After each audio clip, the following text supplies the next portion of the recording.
Our first love is the light of our lamp. And we're, of course, staying in Revelation chapter 2, but we're reading in verse 4 where he said, "Yet I hold this against you. You have forsaken the love you had at first." Now here we see Jesus getting down to some serious business with the Ephesians, right? Right now, Jesus' first verses in his message to the Ephesians was about how he is the one who walks among them and how he understands all the deeds and the challenges that they've encountered in a city of great idolatry. He begins his message to the Ephesians first by identifying with them on a personal level, then followed by maybe bringing out some hard truths and mistakes that they've made in their faith. But the truth is that they had forgotten their first love. And Jesus, though, he makes sure that before rebuking them for losing their first love, right, that he connects with them on a personal level and connects with them and lets them know, I recognize that you've done some things that are good. And he does that first before going on to kind of addressing where they've kind of screwed up a little bit, right? That's true. And, we can't be entirely sure what Jesus observed that showed him that they had lost their first love. But, based on Jesus' comments in Revelation, maybe it was that they had done so well at keeping evil out of their church. Right, and testing prophets that, maybe they had forgotten to love the false prophets, the evildoers, and to care about those who needed correcting. So it's just not busting, everyone who makes a mistake and calling them out and embarrassing them and humiliating them. Really, it's all about getting a restoration for them, right? Right, and actually, here's what that talks about in Galatians, actually, chapter 6, verse 1. It said, "Brothers and sisters, if someone is caught in a sin, you who live by the Spirit should restore that person gently. But watch yourselves, or you may also be tempted."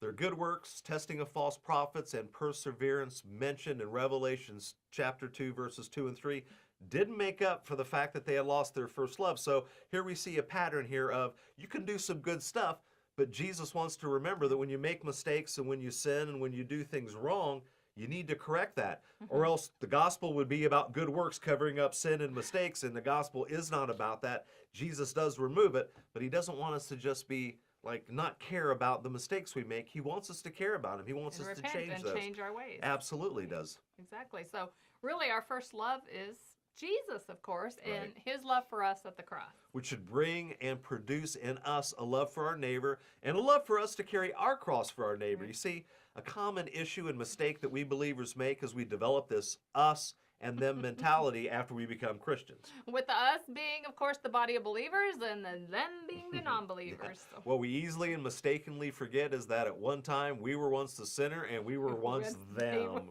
Right.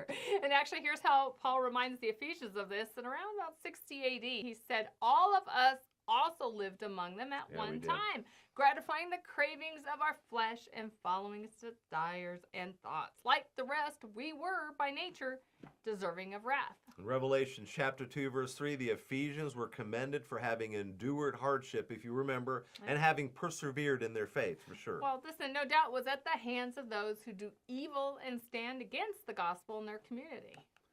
If we remember how we were once sinners and blind, maybe it will help us understand those who give us hardship and who are sinners and are currently blind. Although at a different intensity, the Ephesians experience what you and I do in our own lives each day. We live in communities with non-believers pushing back against the gospel and possibly creating hardship for those who actually stand up for the name of Jesus. And this is a tough one. During our hardships, we can easily go into survival mode with our faith. But God wants us to go from survival mode to gospel thrive mode. Thank you for joining Les and Tracy King for A Word on the Word. Visit awordontheword.tv to receive their latest audio or video broadcast. A Word on the Word is sponsored by First Century Ministry